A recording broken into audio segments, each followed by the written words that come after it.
One of the reasons to use passive structures is to avoid specifying the agent, the doer of an action. I suspect this might be why many people are told to avoid passives in their writing. And it's true, passives can be used for this reason. There are also other ways to avoid specifying the agent, and it could be a problem. Remember this from 2017, a United Airlines passenger getting dragged off. Afterwards, United Airlines tweeted, Flight 3411 from Chicago to Louisville was overbooked. They put that in passive voice. The active would have been United Airlines overbooked Flight 3411 from Chicago to Louisville. So, yeah, that passive voice in the tweet, that wasn't great. Notice, though, United Airlines did not get away with this at all. I don't think there were people reading this tweet who thought, oh, yeah, fair enough. Overbooked is a property of some flights. Everybody realized. No, United Airlines, you're the ones who overbooked the flight and then treated the passenger badly. Don't do it. So, two things. I think this kind of bad use of an agentless passive is pretty rare. And when somebody does do something bad and try to get away with it, I don't think a passive is enough. They're going to have to lie better than that, basically. Let's turn our attention to good reasons to avoid specifying the agent. This could be, well, it would be just unnecessary and wordy because everybody knows who did the action, or maybe it's impossible to specify the agent because no one knows who it is, or for the point we're making at the moment, it's not relevant.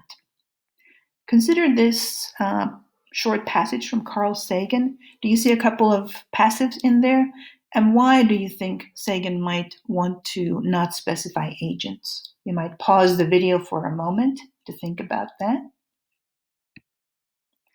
Here are the two. Is constructed, can be transmitted, auxiliary be with a past participle, so those are two passives.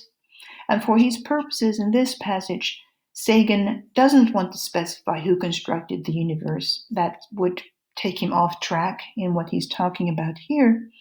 And in no information can be transmitted, well, whoever transmits information, it doesn't matter. So it would be wordy there as well to specify who the agent was.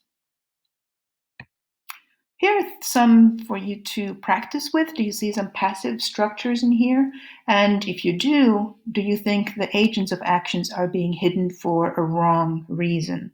Here's another good place to pause for a bit before you go on to see my notes on this.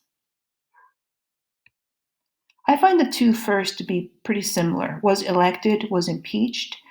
Here, the agents are not being mentioned, and I think that's totally fine. For was elected, we know who did it. We know who elects presidents. And in was impeached, here also, we're familiar with the process. We know who does the impeaching.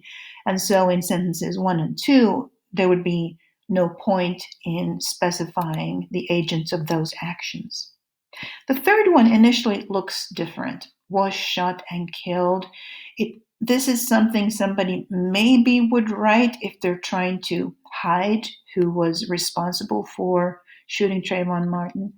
But this is actually the family's statement. And so what they're trying to do right here is just give more prominence to their son, Trayvon.